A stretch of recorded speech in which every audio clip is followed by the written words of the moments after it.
Did you know that you can make money with One Piece cards? Yes, these cardboard boxes full of cardboard cards cost a lot of money, and you can make money with them in the future. Today I'm going to talk about the One Piece TCG. This is very different from my normal videos, but if you guys enjoyed this video and want to see more stuff like this, I can definitely start talking about it a bit more, because the trading card world is huge and the One Piece trading card game is getting larger and larger every single day. Now, I just recently got into some One Piece cards myself, but I've been in the Pokemon space for years. I have a substantial Pokemon collection, like more than I would like to admit I have in Pokemon cards, and specifically booster boxes like this. So I'm gonna try to start out from the basics for anyone who doesn't really know about the One Piece TCG or just about making money with cards in general. The money making we're talking about today is not opening up these boxes and then selling the cards, because that's just gambling. If you get a good card, you get really lucky, then yeah, you're gonna make some money, but more often than not, you're not going to get the best cards. What I want to talk about today is investing. I use quotes because it kind of is, but also isn't. So right here I have a box of OP05. This is one of the best boxes. We're going to go over some of the best boxes later in this video,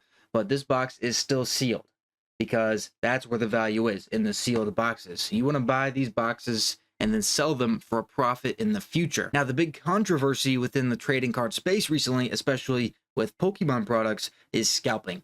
Pokemon gained a lot of popularity very fast, and people would go to stores, buy out all the Pokemon product, and then instantly list them because there was so much demand they could flip them for easy profit. Now, with One Piece, it's not really the same, because you can't go to your local Walmart and just find a bunch of products like booster boxes, or One Piece doesn't even have as many products as Pokemon, so there's nothing to flip, which might even make it a safer investment, and we'll talk about that soon. But we're not buying and flipping. We're simply investing some money into a box, and then later down the line, a couple years, whether it's 2 years, 3 years, 4 years, 10 years, you sell it off and you realize your profits. Is that much different from scalping? A little bit. You're not instantly flipping it and affecting the market. You're buying a box as an investment, or you can just straight up call it a sealed collection. I like to say this is just a sealed collection because I don't have a ton of these boxes. And this is where the making money part comes in. Instead of just having your money sit around in a savings account or doing nothing, you can invest it into some product that will hopefully in time go up in value. And in my eyes, this isn't financial advice, but it is a very risk-free investment, especially some of these older boxes, because they're not likely to be reprinted that often, if they even are reprinted at all. So quickly here, we'll talk about some of the sets, starting with Romance Dawn. This is the first one.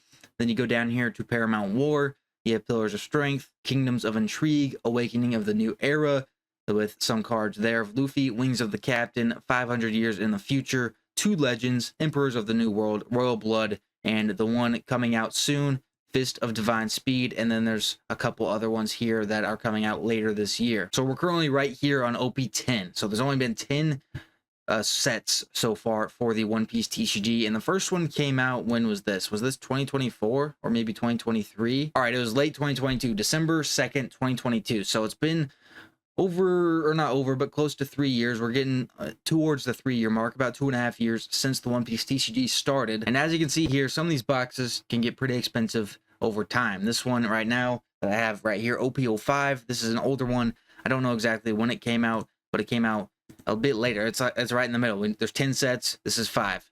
And it's gone up pretty significantly the past 3 months, 22% the past month. So it's definitely upwards, on an upward trend. But this is a box that is out of print right now. There's very little of this stuff hitting the actual market that is being printed. So everything sealed right now is the only sealed stuff left. So staying around 248 or 232 market price. And this is TCG Player. It's a place for a lot of trading card stuff. As you can see, all this stuff up here. So if you're ever interested in trading card stuff, TCG Player has a lot of stats. This isn't even sponsored. They just simply have some of the best stuff. So 250 is about what you're going to pay for this. This is great, but you hold on to this for a few years. This could very easily be a $400 box. Then you sell it off and you make another $150. That's $150 that you're not really going to make when in a savings account or anything else. Maybe in different investments you could do that, but with how the stock market is at the moment, these are almost safer. But like I said, not financial advice here. So why are these boxes so expensive? One, because the One Piece TCG is gaining a lot of popularity and people want to open it up. But 2, they want to open it up because there are so many awesome cards inside, and some of them are worth a lot of money. Like this Monkey D. Luffy manga rare in OPO5 here is worth $2,400. Listed median price right now, $3,500. This is extremely rare to pull, but if you do pull it, it is worth a lot of money. And then you have another one here of Luffy over $1,000 inside of this box. Then you have a Trafalgar Law manga art rare, $600. You have a Captain Kidd one, $400, a Nami one over almost $200, and then an Uta one almost $100. So as you can see, so much value inside of these boxes. They're gaining popularity as well. So right now is a pretty good time to start getting into them before they get even more expensive, especially some of these older-ish ones that are a couple years old, or like a year and a half old. But there's also some newer ones that are great as well, like Emperors of the World, or Emperors in the New World, OPO 9. So the second most recent set, sitting around 171 right now. So you're going to save yourself a bit of money, but I would definitely say Awakening of the New Era is one of the top tier sets when it comes to One Piece. This one is up there, but not quite. So I do have a box behind me here that is sitting there, and let's look at some of the cards in here. In this one, you have a Gold D. Roger manga that is even rarer and more expensive than that Luffy card. It's like a gold looking card, and the quality of these cards, guys, is stunning. So that one's listed at $3,300. You have another Luffy card here at $1,000, a Blackbeard manga rare at about $800, and then a Shanks one, $650 rounded down, Buggy one, $400, and then there's several other cards here above $100 or $200 range that are just worth a ton. And some of these I feel like could even be worth more. This is a beautiful card, and like I said, One Piece cards are beautiful. Here's some of the favorite ones I've gotten after opening just a few boxes over the past year or so. There's a Big Mom one. We got this Rebecca one that's stunning. I mean, look at, you can see like the flashes in there. These are high quality, absolutely stunning cards. There's a Lucci one that looks unreal, and then Miss All Sunday or Nico Robin, some of my favorites that I've gotten. I would say these two are some of the best ones, but there are also ones that weren't even listed here, booster boxes, that are also worth a lot of money. There you have some specialty sets that come out, like EBO 1, and then there's another one coming out, or there might have already come out, EBO 2, and then there's like a Chopper 1 as well. So there's plenty of sets. Those ones are kind of seen as more rare because they aren't printed as much. And then here's the third booster box that I currently own, is Royal Blood. This is the newest one, and I basically bought it because it's one of the cheapest ones. The only cheapest one other than this is Two Legends, which is OPO 8, and that one, it's just not a great one. Like, cheap doesn't equal good when it comes to One Piece, but if you have an extra $100, this is one that could go up in the future, and it's at a low point right now for sure. You can find it actually under 100, just right here, under 100 on TCG Player, maybe even a better deal on eBay. The value in it is a lot less than these other ones that are only 170 or 250. Like, this is $70 more, and there's two cards worth over 1,000. One of them worth 3,300. Royal Blood here is worth $100. The highest card is $416. So the cards inside of it are definitely not worth as much. And I do think some of these cards are beautiful, like the Edward Newgate here, the Whitebeard. Got Usohachi, a Law manga rare, which is, I think, is just like a reprint of the one we saw earlier. Oh, no. They look kind of similar, but they are different. And then there's a Sanji card in here of him on Newkama Island.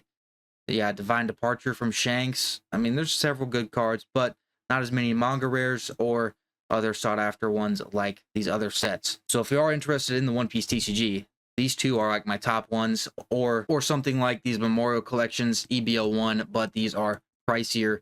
But like I said, these are more rare because there's not near as much of stock or product out there available. Or if you are interested in investing in something but just don't want to spend that much money, my cheapest and best recommendation would be one of these illustration boxes here. As you can see, about $32 right now. You can grab yourself one, and inside you get this Nami promo, this Boa Hancock promo, and 4 packs, OP09 and 08. 9 is the one that I do recommend, and then 8 there, not the best, but for $32, it's a way to get into it if you're new to it. Some people do have negative thoughts towards investing in trading card products, but I think as long as you aren't just like taking the product from everybody, it's okay. Like, scalping is not cool.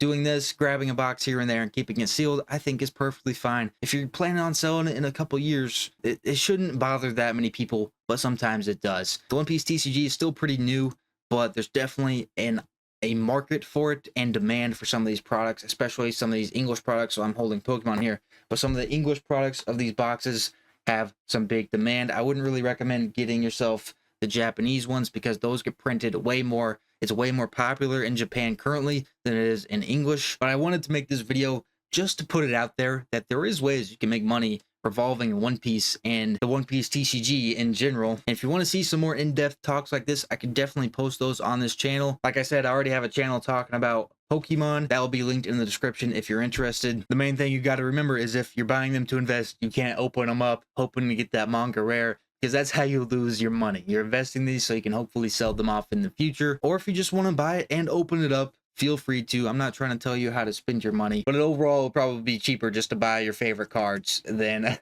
trying to rip them open. That's all I gotta say. Let me know if you want to see more One Piece TCG videos like this, and I'll do them. Comment down below, like this video if I should do another one, and I'll see you in the next one.